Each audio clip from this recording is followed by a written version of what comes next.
جی بسم اللہ الرحمن الرحیم۔ آج ہم علم الصرف کا چوتھا سبق پڑھیں گے۔ پیچھے آپ نے پڑھ لیا کہ صرف کے وزن کس طرح نکالنے ہیں، اسم کی اقسام بھی پڑھ لی، فعل کی اقسام بھی پڑھ لی، حرف کی اقسام بھی پڑھ لی۔ تو اب ہم پڑھیں گے اسم اور فعل کی جو مشترکہ قسمیں ہیں، یعنی کہ ایسی چیزیں جو اسم میں بھی ہوتی ہیں اور فعل میں بھی ہوتی ہیں۔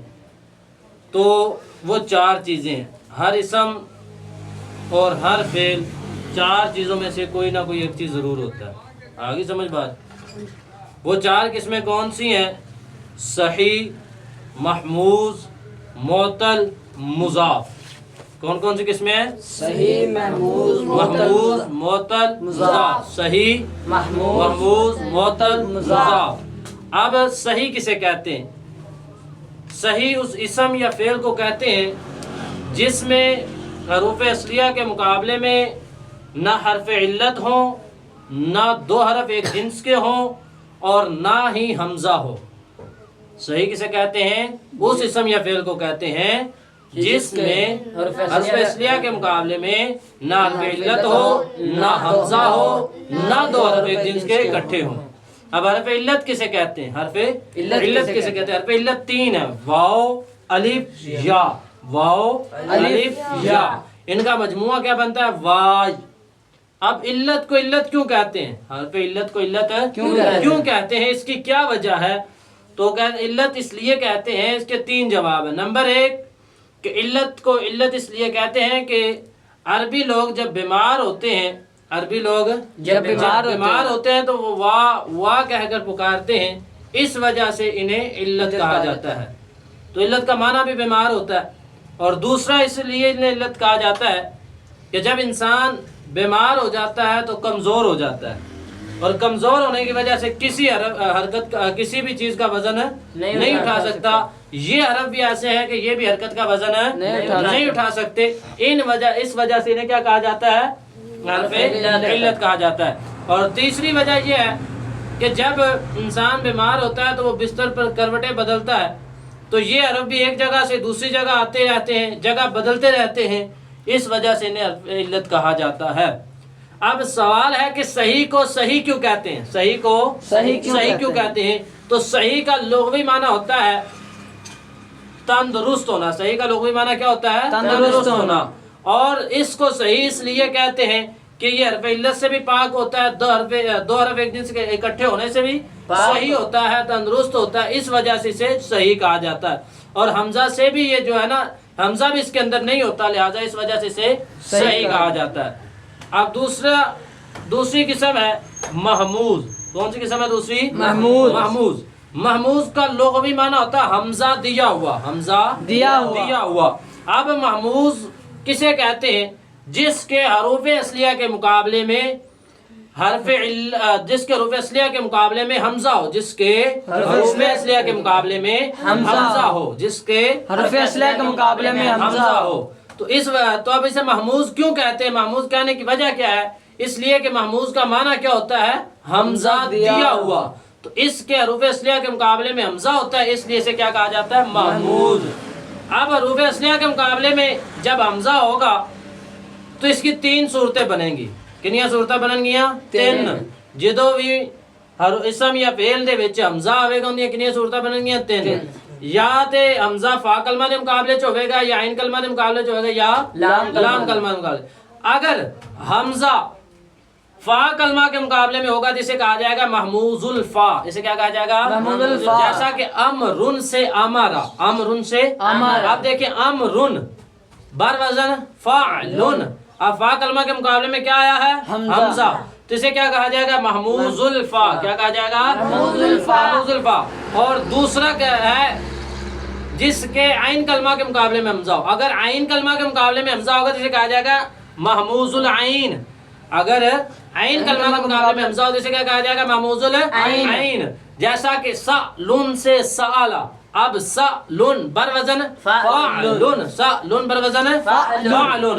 تو اب دیکھیں سألن کے اندر جو حمزہ ہے یہ کس کے مقابلے میں آیا ہے؟ عین کلمہ کے مقابلے میں۔ تو اب سألن کون سا؟ محموز العین ہے۔ اور آگے لام کلمہ کے مقابلے میں حمزہ ہوگا. کیا؟ لام کلمہ کے مقابلے میں حمزہ. اور اگر لام کلمہ کے مقابلے میں حمزہ ہوگا تو پھر اسے کہا جائے گا محموز اللام. کیا ہوگا؟ محموز اللام. جیسا کہ کر ان سے کارا، کر ان سے کارا، کر ان سے کارا. اب کر ان کے اندر کر ان بر وزن فعلن. اب یہاں پر حمزہ کہاں آیا؟ لام کلمہ کے مقابلے میں. اور جب حمزہ لام کلمہ کے مقابلے میں آتا ہے تو اسے کیا کہا جاتا ہے؟ محموز اللام. آگے سمجھ میں یہ بات. اور آگے معتل، صحیح، محموز، معتل، یہ تیسری قسم ہے. دو ہم نے پڑھ لی، صحیح بھی پڑھ لی اور دوسری محموز پڑھ لی. اب ہم پڑھتے ہیں معتل. معتل کسے کہتے ہیں؟ جس کے حروف اصلیہ کے مقابلے میں حرف علت ہو. جس کے حرف اصلیہ کے مقابلے میں حرف علت ہو. جس کے حروف اصلیہ کے مقابلے میں حرف علت، اسے کہا جاتا ہے معتل. کیا کہا جاتا ہے؟ معتل. یعنی کہ اس کے اندر حرف علت ہے. تو جس کے اندر حرف علت اسے کہا جاتا ہے معتل. اب حرف علت کے ہونے کی دو صورتیں ہوں گی. جس کے اندر حرف علت ہوگا اس کے اندر دو صورتیں ہوں گی. یا تو حرف علت ایک ہوگا یا حرف علت دو ہوں گے. یا حرف علت ایک ہوگا یا حرف علت دو ہوں گے. اگر ایک حرف علت ہے، اگر ایک حرف علت اسے کہا جاتا ہے معتل بیک حروف. اسے کیا کہا جاتا ہے؟ معتل بیک حروف. بیک حروف. اور اگر دو حرف علت ہیں تو اسے کہا جاتا ہے معتل بدو حروف. اگر ایک حرف علت ہے، اگر ایک حرف علت ہے تو دیکھیں گے وہ حرف علت فا کلمہ کے مقابلے میں ہے، عین کلمہ کے مقابلے میں ہے، لام کلمہ کے مقابلے میں ہے. کیا کریں گے؟ اگر حرف علت کیا ہے؟ ایک ہے تو دیکھیں گے وہ حرف علت فا کلمہ کے مقابلے میں ہے، عین کلمہ کے مقابلے میں ہے یا لام کلمہ کے مقابلے میں ہے. اگر فا کلمہ کے مقابلے میں ہے تو اسے کہتے ہیں معتل الفا. کیا کہتے ہیں؟ معتل الفا. اور اس کا دوسرا نام مثال بھی رکھا گیا. دوسرا نام مثال بھی رکھا گیا. جیسے وعدن سے وعدہ، وعدن سے وعدہ. اب وعدن کے شروع میں یعنی کہ فا کلمہ کے مقابلے میں حرف علت ہے. وعدن بر وزن فعلن، وعدن بر وزن فعلن، اور وعدہ بر وزن فعل. تو فا کلمہ کے مقابلے میں کیا ہے؟ حرف علت ہے. اور اگر فا کلمہ کے مقابلے میں حرف علت نہ بلکہ عین کلمہ کے مقابلے میں حرف علت ہو تو اسے کہا جاتا ہے معتل العین. کیا کہا جاتا ہے؟ معتل العین. معتل العین. اور اگر عین کلمہ کے مقابلے میں حرف علت ہو تو معتل العین کہتے ہیں. اور اس کا دوسرا نام ہے اجوف. کیا ہے؟ اجوف. جیسے کہ قول، جیسا کہ قول بر وزن فعل، قول بر وزن فعل. اب قول کے عین کلمہ کے مقابلے میں حرف علت کون سا ہے؟ واو. کون سا حرف علت ہے؟ واو. اور آگے کیا ہے؟ اگر لام کلمہ کے مقابلے میں حرف علت، فا کلمہ کے مقابلے میں حرف علت نہ ہو، عین کلمہ کے مقابلے میں حرف علت نہ ہو بلکہ لام کلمہ کے مقابلے میں حرف علت ہو تو اسے کہا جاتا ہے معتل اللام. اسے کیا کہا جاتا ہے؟ معتل اللام. معتل اللام. اب اس کا دوسرا نام ہے ناقص. کیا ہے؟ ناقص. جیسا کہ دعون، جیسا کہ دعون. اب دعون کے بر وزن فاعلون. اب یہاں پر حرف علت جو واو آیا ہے یہ لام کلمہ کے مقابلے میں ہے. اب سوال ہے کہ مثال کو مثال کیوں کہتے ہیں؟ مثال کو مثال کیوں کہتے ہیں؟ تو اس کا جواب یہ ہے کہ مثال کا معنی ہوتا ہے مانند، کسی طرح ہونا، کسی کی طرح ہونا. مثال کا معنی کیا ہوتا ہے؟ کسی کی طرح ہونا. تب مثال کو مثال اس لیے کہا جاتا ہے کہ مثال کی ماضی صحیح کی ماضی کی طرح ہوتی ہے، اس وجہ سے اسے مثال کہا جاتا ہے. مثال کو مثال کہنے کی وجہ یہ ہے کہ اس کی ماضی صحیح کی ماضی کی طرح ہوتی ہے، لہذا اس وجہ سے اسے کیا کہا جاتا ہے؟ مثال. آگے سمجھ میں بات. اور اجوف کو اجوف کیوں کہتے ہیں؟ اجوف کو اجوف کیوں کہتے ہیں؟ اجوف کا معنی ہوتا ہے درمیان. اجوف کا معنی کیا ہوتا ہے؟ درمیان. تو اس کو اجوف اس وجہ سے کہتے ہیں کہ اس کے درمیان میں حرف علت ہوتا ہے. اجوف کا دوسرا معنی ہوتا ہے لپٹا ہوا ہونا. اجوف کا لغوی معنی کیا ہوتا ہے؟ لپٹا ہوا ہونا. تو یہ حرف بھی اجوف کو اجوف اس وجہ سے کہتے ہیں کہ شروع میں بھی حرف صحیح ہوتا ہے، آخر میں بھی حرف صحیح ہوتا ہے، تو ان کے درمیان حرف علت لپٹا ہوا ہوتا ہے، اس وجہ سے اسے کیا کہتے ہیں؟ اجوف. اب ناقص کو ناقص کیوں کہتے ہیں؟ ناقص کو ناقص کیوں کہتے ہیں؟ تو ناقص کا لغوی معنی ہوتا ہے دم کٹا ہوا ہونا. جس کا آخر کٹا ہوا ہو اسے ناقص کہتے ہیں. جس کا آخر کٹا ہوا اسے ناقص کہتے ہیں. تو اب ناقص کو ناقص اس وجہ سے کہتے ہیں کہ اس کے آخر سے کبھی ایک حرف حذف ہوتا ہے، کبھی دو حرف حذف ہوتے ہیں، کبھی آخر سے حرکت حذف ہو جاتی ہے، اس وجہ سے اسے ناقص کہا جاتا ہے. یہاں تک بات سمجھ آ گئی. اب مثال